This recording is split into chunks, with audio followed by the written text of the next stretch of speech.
This is the Journey Podcast. We highlight the journeys of our guests, where they've been, where they are now, and where they are going. Let's join them on their journey. Well, welcome to the Journey Podcast. Today we're joined by David Edwards. And what I love about David is David has a unique background, kind of a little bit different than some of the other guests that we've had here on the journey. And that's what I love about the journey. We're meeting people from all different walks of life, different countries, different parts of the industries that I'm a part of, and different just industries that I never even knew existed. But David has spent his career in the medical industry, and maybe he can tell us specifically what that is, and has opened several community health centers all over the U.S. His purpose behind the health centers is very unique, and I want him to share that with us today. And I'm really excited for him to share it with us. He's also the author of a book called Knew You, Who Knew? And David's message is, you are not a machine, you're a human being. Your metaphor or career path and for success in life and business should be consistent with how human beings work. I'm really excited to have David here as he shares his book and his knowledge, and how he's taken these things and used them in his work throughout his career. David, thanks for being here on the journey today. Nate, thank you. It's a pleasure. So, my brother-in-law is my inspiration. okay. He had, I don't know if I mentioned this, but he had 5 brain surgeries, like crack open your skull, pop it out. He had a huge tumor, like the size of an orange, in his brain. And so they cut the head off right here, peeled off the skull, did surgery, got rid of the tumor, put it back on. Like a year later, they needed to go back in and then repeat 5 times. And so it's left him unable to work a regular job. He worked in the mortgage industry, kind of on the wholesale side, was quite successful. But, it's just totally changed our life. But he gets up and he says, every day, he says, Dave, I get up this morning and I get to make a choice. I choose to have a good day. Yeah. Right. And so he may have a nice big headache, which leaves him wiped out for the day. It may be a better day. He gets out and rides his bike, or, whatever. But he says, I get to make a choice. And I really admire that. Yeah, that's fantastic. I think my wife's grandmother, speaking of her, she survived cancer 3 times. Oh, seriously? And that does a toll on your body, No doubt.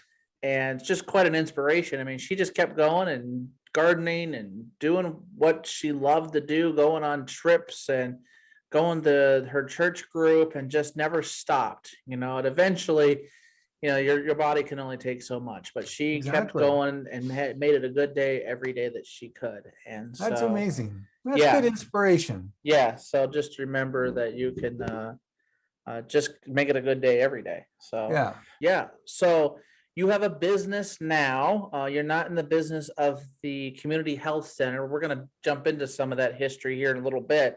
But you have a business called HVASF. I was never great with acronyms. I apologize. What does that stand for, and what is your specialty in that business? Well, I was in Nigeria commissioning a hospital in a little town of 5 million people called Ibadan. And this is totally an aside, but I think enjoyable, and it kind of demonstrates what a small world we live in. I was on a podcast a couple of weeks ago with a young man doing a podcast. He's a computer programmer working in Germany. His name sure sounded kind of familiar to me, though. Turns out he grew up in Ibadan, Nigeria. Wow. And now he lives in Germany, does computer programming, but then he has a podcast. And so we got to meet and have a nice chat like you and I did, before the actual podcast. But anyways, I was in Nigeria and I was working on this hospital project, and I met artists, and the artists were wonderful. And I know this is only audio, is that correct?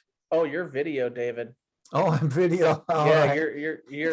we should have had you have a makeup artist did a very nice job on you Exactly. today. Well, you need a lot of makeup, but anyways, it is what it is. But this carving, if you can see behind me, is called a peace mask. And I met this artist and I loved this piece. And it was all about big tribes in Nigeria. There's like 4 big tribes, but then there's like 400 small tribes. And so the mask has big people playing musical instruments and then smaller people playing instruments. And the idea was we all get along. Some of us are bigger, some of us are smaller, but we're trying to play the same tune so we can, at least enough that we can harmonize, right? That we're moving in the same direction as a broader community. And I just love this idea. And so I met artists because I like art, and I got to a point where, and you can't see, but I've got a Sorrow the Warrior on the wall over here, and I've got a Queen Idea bust, and I've got some other things. And so these artists finally convinced me, says, Dave, when you go back to the US, you need to bring our artwork and sell it over there. And, and I thought about it, and thought, why in the world would I do that? And maybe I'm a little bit of a sucker, I don't know, but I thought about it pretty seriously. And as I was thinking about this, I thought, how does this resonate with my values, right? How does this fit with what I want to accomplish as a human being, as a leader, as a business person? And because healthcare, it was really obvious. And so as I thought about that, I thought, this is what I want to do. If I leave the world tomorrow, I would like people to think that I left it with a little more health, a little more vigor, a little more energy, right? A little more animation, if you will, and social feeling.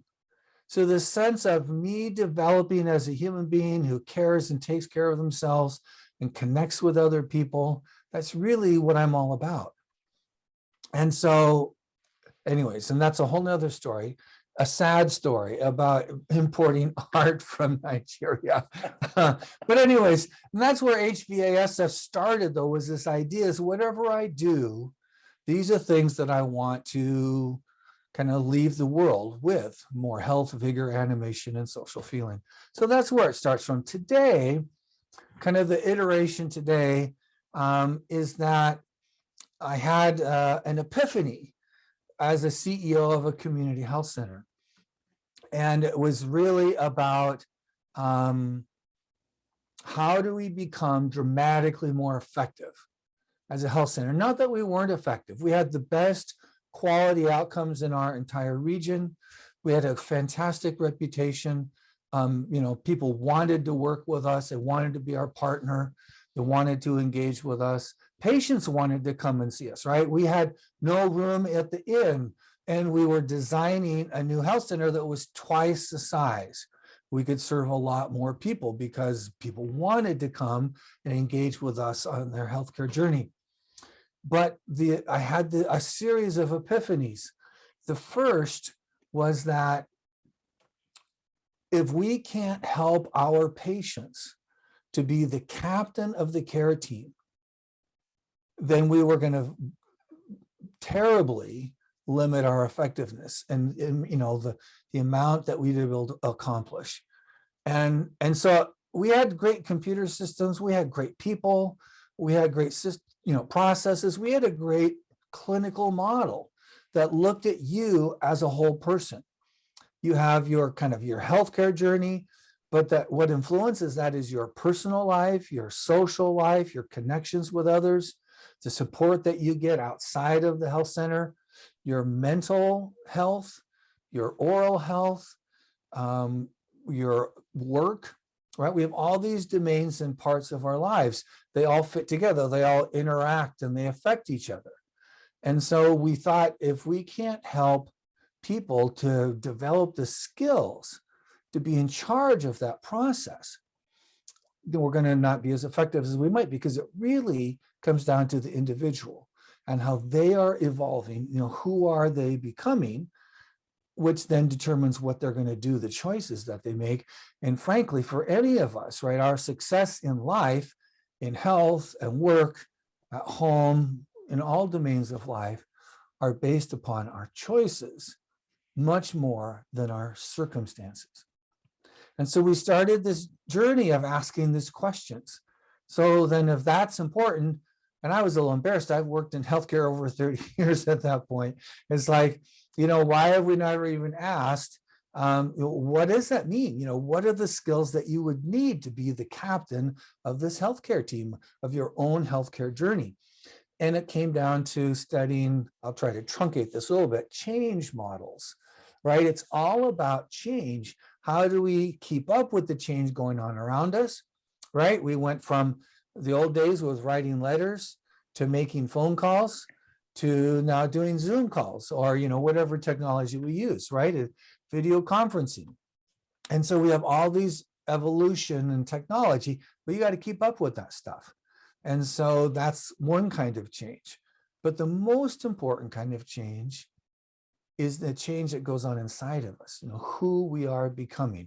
As you mentioned, the title of the book, it's about new you, because we're constantly becoming a new person. I mean, who knew? But the idea is that we're constantly becoming a new person, but are we the captain of who we are becoming? Or are we simply becoming what our spouse or our friends or our parents or our bosses or our whoever want us to become, right? Who's in charge of that process? Who is in charge of who we are becoming? And of course, we hope that you are as an individual. So anyways, as we went along this work, I got fired out of that job. I know. It's funny because we were losing money before, and then for 5 years, we'd been making money and doing very well. We had a poor reputation. We had now a great reputation. So you were the CEO and you got fired, right? What's that? You were the CEO and got fired. Yeah, I got fired by my board. And, there's a lot of things we could learn from that. But basically, we had a disagreement about who had certain roles. What was the board's role? What was the CEO's role? And we started butting heads over it, and I lost that argument. It's a great way to save money. What's that? Great way to save money. Potentially. May not be the best move, but that's tough. No, it was really hard. But what I did was, you get lemons, then you try to make lemonade out of it, right? And so I took this epiphany or these series of epiphanies, right? And I just started to really deep dive into that research. So what are the traits, the characteristics, the skills of you? What are the principles of human success? Because that's really what it came down to. I mean, we're so used to being in this kind of mechanical metaphor. And this is, do you mind if I quote Adam Grant? Do you know who Adam Grant is? I do not. So you can tell us about him too. He's a organizational psychologist. I think he's at Wharton, but don't quote me on that. But he works at a big university, and he's written a number of books, and he's quite well known. So he posted out on LinkedIn, I think just this morning, he says, employees are not resources to manage. So this is a guy who makes his living as a psychologist, helping organizations and people be more successful. I mean, that's what his job is, right? So he says, they're humans to value. Bad managers only care about your results. Good managers care about your well-being. Great managers care more about your well-being than your results. We do our best work when leaders put people above performance. So that's what he said this morning. And I thought this was, these short statements, they're always, I don't know, they're kind of designed to be controversial or, to get a lot of comments or whatever, but usually not that profound. But this I thought was very profound. So this is what I wrote, my response to his LinkedIn post. I said, we can all think of companies that were successful. So they made a lot of money. That's generally what we think of as being successful, right? Right. That used their employees like cogs in a machine. right? You're just tools, you're assets. I'm going to use you, abuse you, and get what I can out of you. And then I don't care what happens because then I'll just replace you, right? That's how they got successful. Right. And a lot of companies did that, right? But we can also think of companies that were successful that treated their employees with respect and dignity. And some of the people commented like Southwest Airlines, right? The founder said, hey, we take care of our people, then they'll take care of our customers. And when we take care of our customers, our shareholders are going to be happy, right? So he saw this a little more holistic. He saw people not as cogs in the machine, but as a source of value added, right? And so I said, if it's not necessary for business success, but not anachronistic to business success, it simply becomes a choice. Do I pursue my business goals, business success, while lifting, nurturing, and developing employees as human beings, or not? Do I treat them as cogs in a machine, as disposable assets that I'll do with what I want, right? It is a simple choice.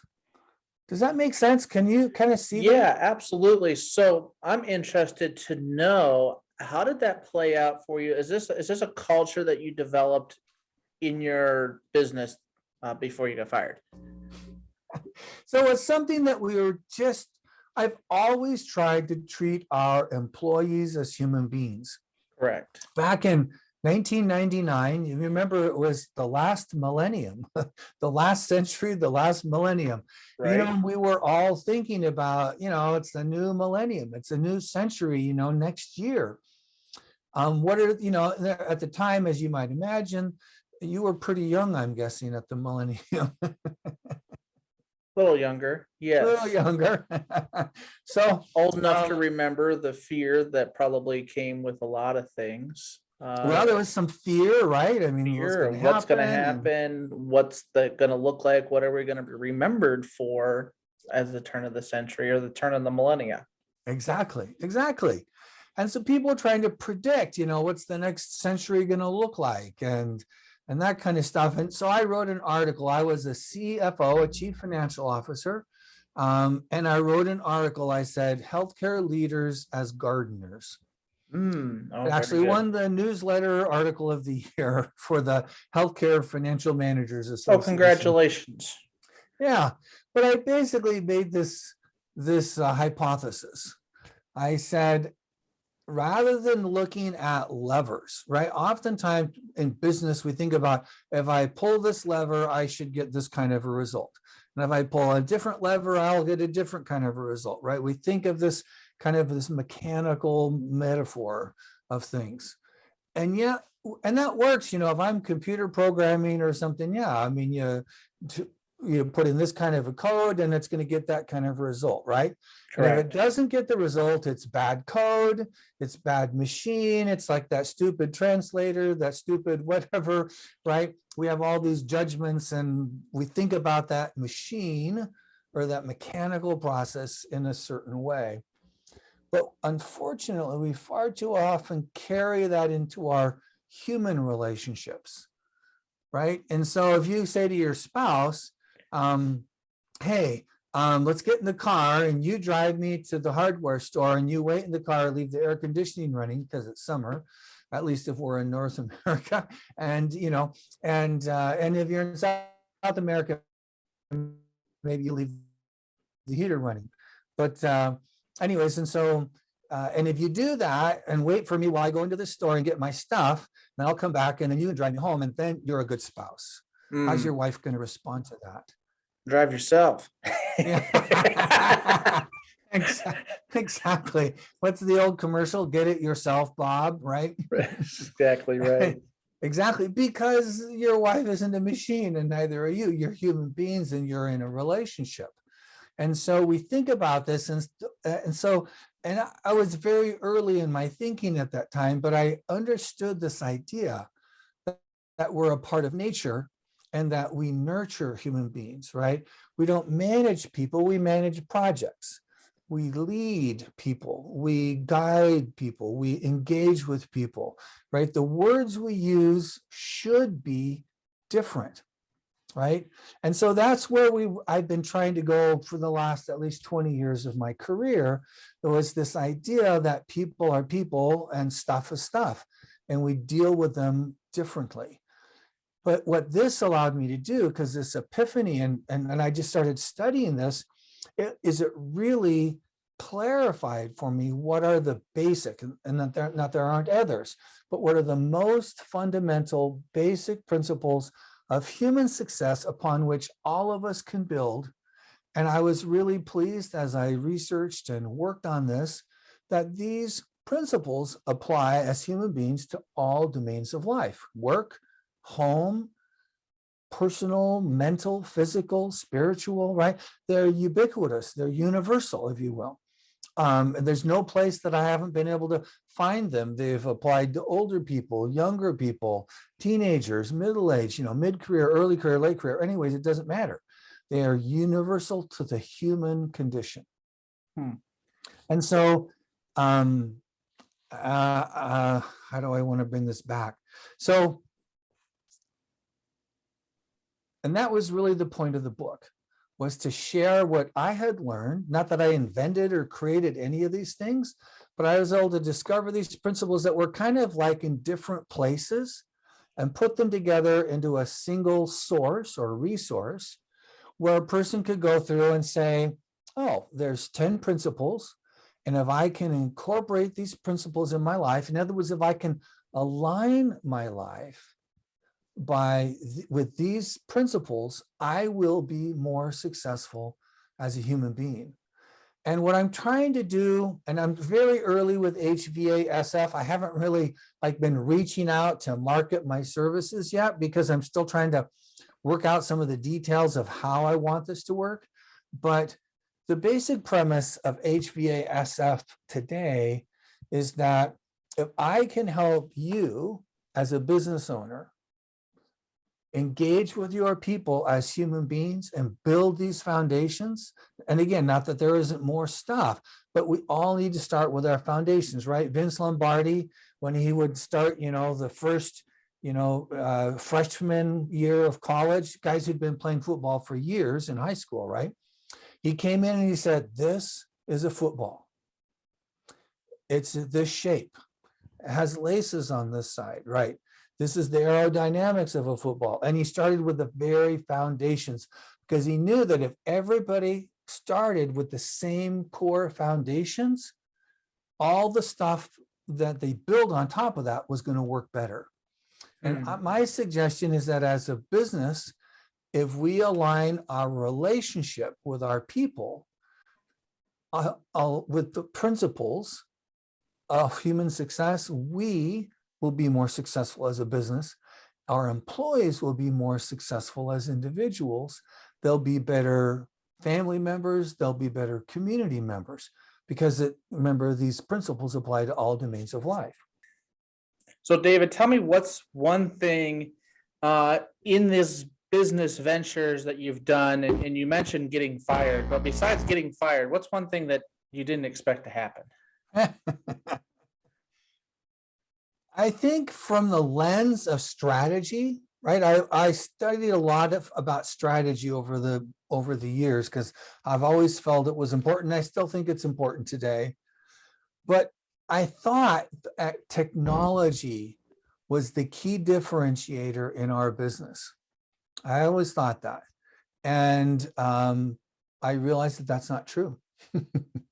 I give an example. We had started a heart institute. And at the core of that heart institute was these very modern catheterization labs. That's where we go put a slice in your groin and run a cable up through your hip into your heart. It's not a lot of fun, but it's not as bad as it sounds either. But anyways, this was becoming an increasingly common procedure, and it's the gold standard for figuring out, imaging up in the heart and seeing what's going on. And so we had these catheterization labs. They were the newest, latest and greatest, most current generation digital cath labs literally in the world. We had people come from Germany, from Saudi Arabia, from all over the United States, all over the world to come look at these cath labs.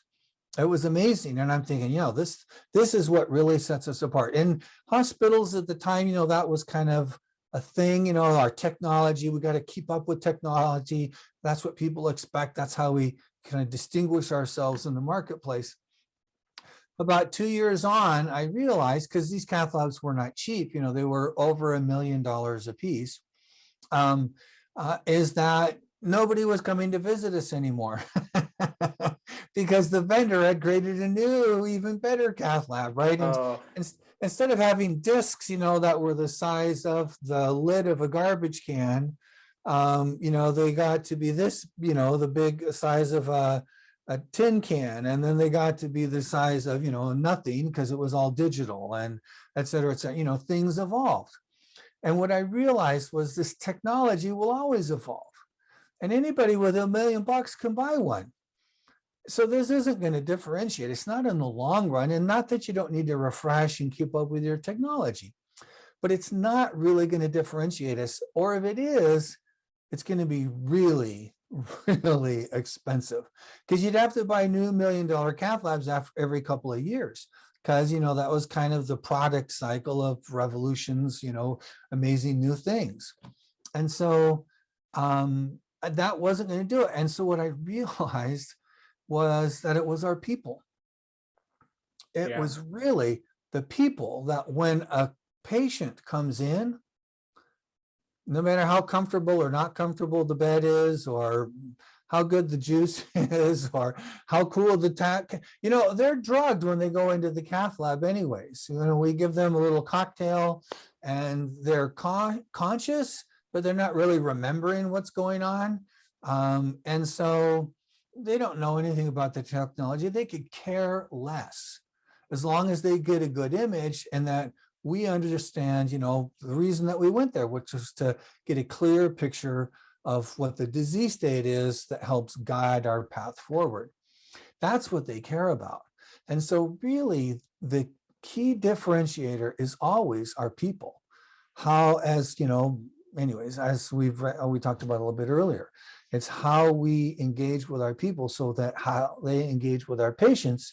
So this experience becomes a positive, memorable, something that they will talk about in a good way, and that other people will say, that's the place I want to go for this, whatever my business is.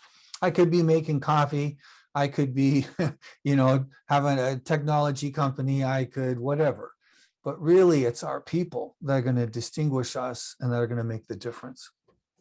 So that's a strategic differentiator. Yeah, that sounds right. Especially in this world of ever remote work, and we're disconnecting so much. Like, people still need that people element to really engage with a company, and that's really rare to find.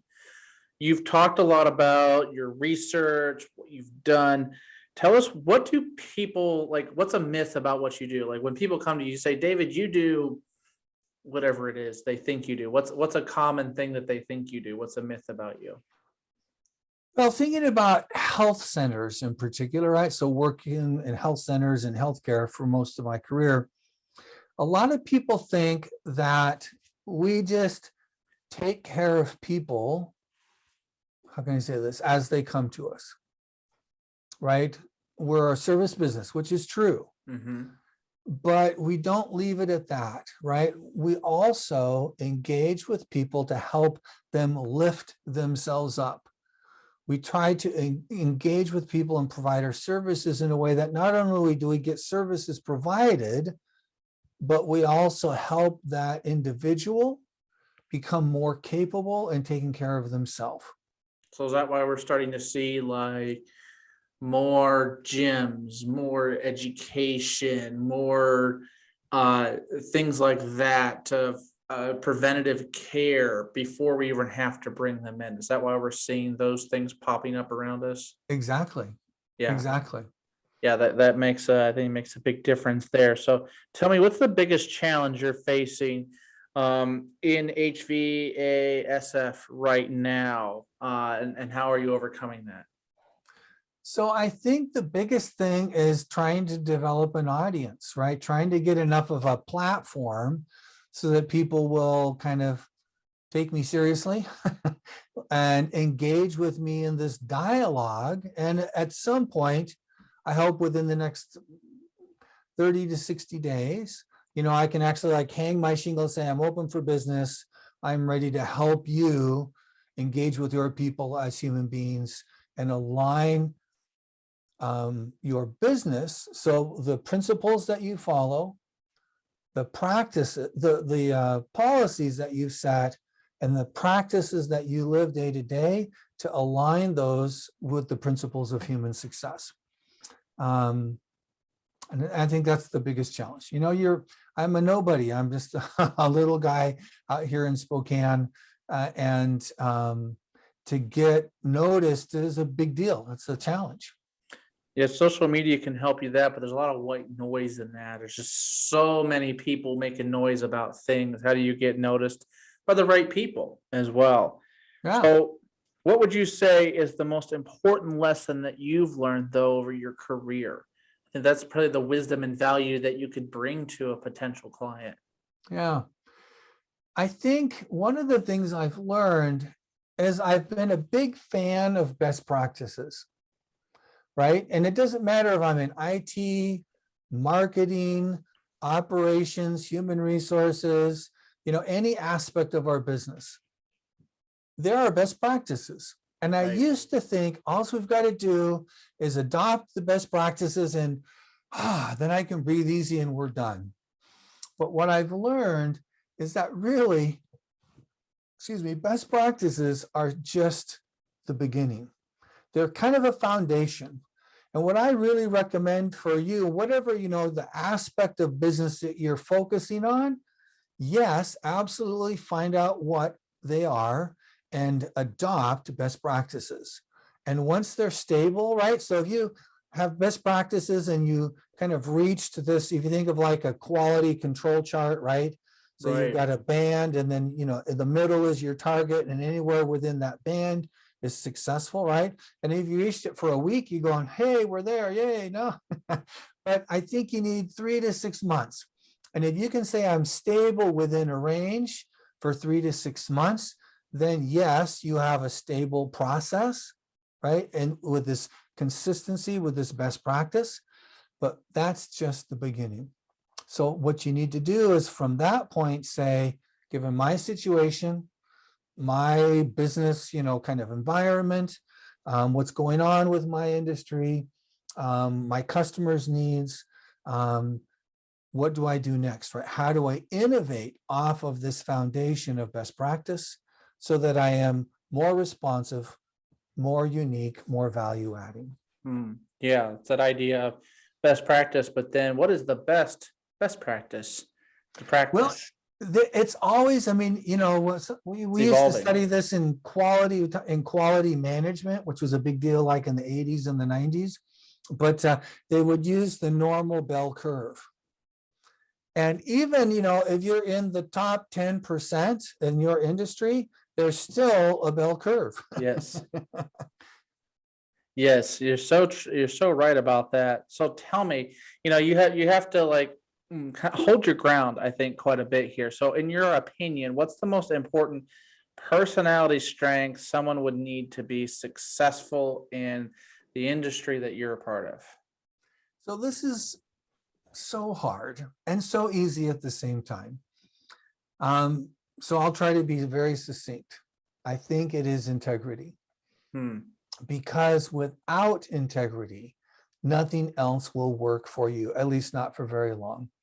Yeah, so true. So then if somebody's starting out their career and let's call it healthcare administration, is that close enough to That's what good. you're consulting for?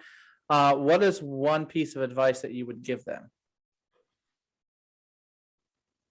Thinking of this last question, right? It's very important. I think it's always been important, but it's more important than ever that we are our authentic selves. If you've taken any management classes, you've learned about like they use the word variable in front of a lot of these things, right? Variable leadership, for example. You adapt your skills for the situation, that kind of stuff. But who you are fundamentally as a person should not be variable. I really, really encourage this idea, building on integrity, of authenticity. I mean, you are who you are, and you want to put on that same face, not your game face, the face of who you are, which has, blotches and spots on it, and maybe, your nose is crooked and whatever. That's just who you are, right? So put that face on, be that person through all domains of life. Home, work, physical, mental, spiritual. Seek consistency in this thing, and it will make your life so much easier. So I am interested to know, you have some great advice, great thoughts here, but who has been David's mentor? And how did you come to or did it just kind of flow into your mind all by itself? Yeah. Yes, it's osmosis. Yes. If only it worked like that. I'd like to download you a little bit today. There you go. Exactly. It's interesting. Just as an aside, years ago, when we used to get our information on cassette tapes. What are those? Yeah, exactly. And so I still have some somewheres around here. I still have some cassette tapes. But anyways, and I heard this guy, he said, play, I wanted to learn Chinese, right? So play these Chinese cassette tapes overnight, and it will just absorb into your mind. And if you do it long enough, you'll have Chinese. Well, it's a total lie. He sold a lot of cassette tapes, right? Yeah, he sold some cassette tapes. Had a lot of disappointed customers. but anyways, so mentors. I've had so many mentors over the years. I've had a fairly long career at this point. I remember my first boss, who was a CEO, first time I reported to a CEO. It was a relatively small business, so don't think I was, all that hot stuff. But he taught me to work hard and to over prepare. And it was a great lesson that has served me very well throughout the rest of my career. So I was going in as a finance director, like a CFO role, presenting financials to the board. And he said, Dave, over prepare, agonize over it, spend so much time. And then when they ask you some curveball question, you've got an answer for it. And what they will learn is that Dave's got his stuff together. And they will, because it was my first meeting, right? He says, they will, fairly or not, judge you based upon this meeting. And it will change the way that they interact with you for the rest of the time that you're in this role. It was a powerful lesson. A second CEO, a second boss, showed me that whatever because I was like in the business side of things, right? So I was always worried about money and, KPIs and all that jazz, and she said, David, the only thing that matters when it comes right down to it is our patients. It's, if you will, our customers. Right. And if we serve them well, all this other stuff, we can sort it out.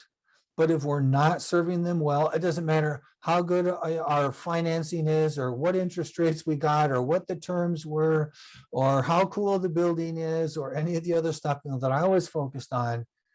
It won't make any difference. Not that they're not important, right? But you got to prioritize. So that was an important lesson. And I guess lastly, one of my favorite bosses, who I worked with for the longest time, he showed me that what I do and why I do it are as important as what I am doing. He said, he taught me that you need to, because I had people reporting to me at this point, he said, you need to give them rope, you need to support them, you need to give them room to grow, not just in ways that serve you, or that serve the business, but that help them to develop as people, as human beings. And that So was a very important lesson as I was starting to form, my ideas about management and leadership, what the differences are, and how we engage with each other as human beings at work. so good. Such good advice there. So tell me, what's one lesson that your job or your career has taught you that you think that everybody, regardless of industry, career, that they should learn at some point in their life? Take the time earlier in your career, and if you're not early in your career, take the time now, right? There's no time like the present. That's really all any of us has. And so take the time now to find work that you enjoy. Mm, I don't care what industry it's in or what aspect, of business that you're in, academia, government service, I don't care. It makes no difference.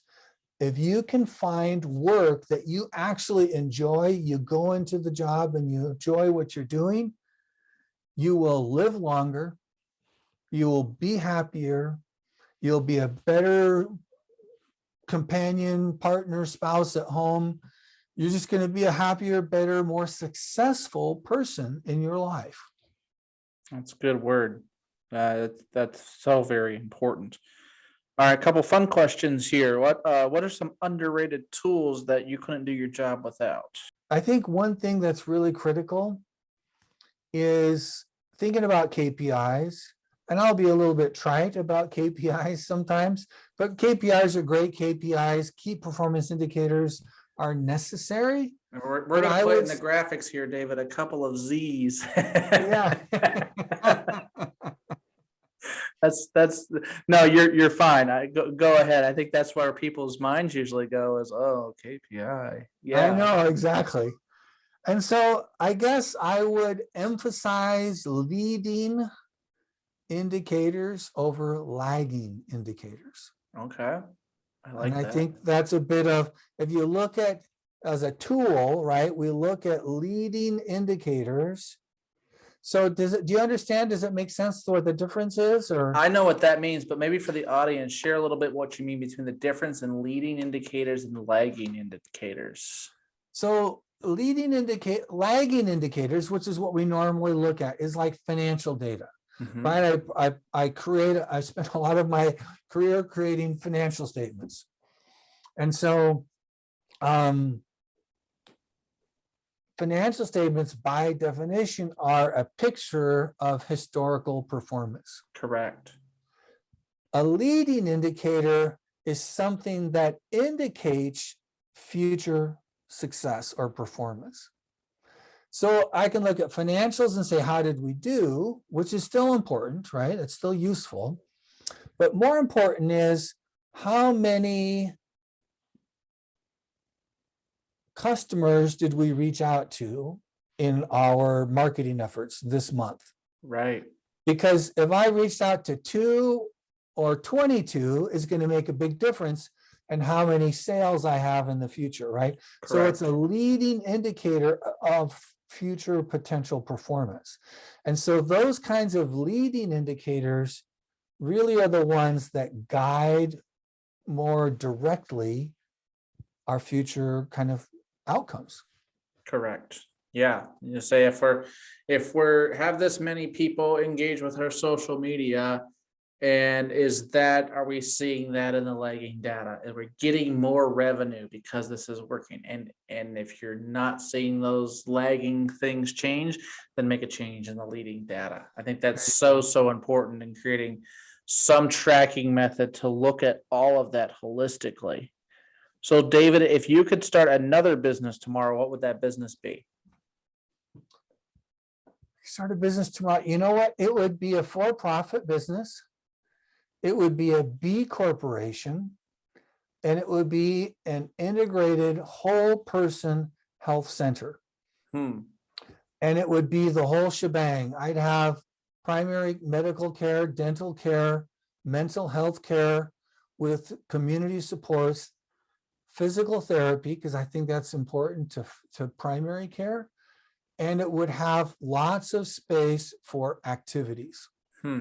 We could do Zumba classes, we could do lessons and courses, we could do how to program. We could do all kinds of different things. Think like almost like a community college campus setting, I the love it. most advanced one that you could think of. Because the whole idea is that we would engage with people in learning and practicing principles of human success. And if we can do that, it would not only create this magnet for new patients, it would literally change our community in a positive, talk about a leading indicator kind of way, right? Because we're going to engage with the principles of human success. And it just happens to say health center on the door, but it's almost deceptive because it's really the human performance center. Yeah, I think we should connect you with our friend Lee, who was another guest on the podcast. He's a human performance coach, Well, there you focuses go. on coaching our CEO friends on how to better yourself and focus on the humans in their company. A lot of similarities between his talk and your talk today. Good. All right, different but similar topic. What other occupation, other than the ones that you've done before, would you like to try? It'd be fun. I think it'd be a hoot to be a college professor. Oh, okay. Yeah, that would be fun. Do you have a college that you would like to work at? You know, we'd like to stay in Spokane, so some college in Spokane. Okay, well, I'm disappointed because you were here in Ohio and it didn't say the Ohio State University. So. You should know better. No. All There right, you go. David, I appreciate you being on the Journey podcast today. I got a couple of rapid fire questions for you here at the end. What are 3 books you would recommend to the audience? I think anybody in business, core part of your library should be the Built to Last series, by Jim Collins, The Fifth Discipline by Peter Senge. It's as appropriate today as it was 40 years ago when he wrote it. And The Will to Lead by Marvin Bauer. Good books there. All right, if I'm starting a business today, what's the word of wisdom you would give me? Remain focused on your customers and your people and balance between those priorities. I love that. All right, David, I've asked you a lot of questions today, and I appreciate you answering them all. What's one question you wish I would have asked you, and how would you have answered that question? If somebody is interested in aligning their business with the principles of human success, where should they start? Yeah, where should they start? And the answer is with your individual top 5 core personal values and making them explicit. That is always the best starting place. It's fantastic. Thank you, David. Tell our listeners where they can find you, how they can engage with you. Tell us, what would you call yourself? So if you were listening to the episode and you said, I'd really like to talk with David, I like the ideas that he has, what would you call yourself and how can they get in touch with you? I would, I almost hate to say these words because it can be so, anything we can do can be profound and it can be trite. It depends on how we go about it, right? And so I would say, call me a consultant, I guess. Okay. You can find me, I'm on LinkedIn, but there's a lot of David Edwardses on LinkedIn. There is. Because my name is pretty common. But if you say David Edwards or an HVASF, I should come up. I'm on Facebook, and my website is always an easy way to get a hold of me, www.davidredwards.com. So that's my author website. And if you think this is interesting, I'd like to talk to Dave about aligning my business with human success, I'm at www.hvasf.com. Fantastic. We'll link your websites at the bottom of this episode here, available on all of your favorite podcasting platforms. Follow us on YouTube as well for the video of today's episode. Follow our Facebook and Instagram and LinkedIn pages for announcements of when the new episodes are posted. The Journey podcast is of course free, and we just love to have people like David here to share their stories with us and learn from their wisdom. Thanks for being a guest on the podcast today, David. It was such a pleasure. Like and subscribe to our channels to help us share these stories with more people. We would definitely appreciate you doing that for us. Thanks, David, for your time. Thank you, Nate. It's been a pleasure. Thank you. Thanks. Have a great day.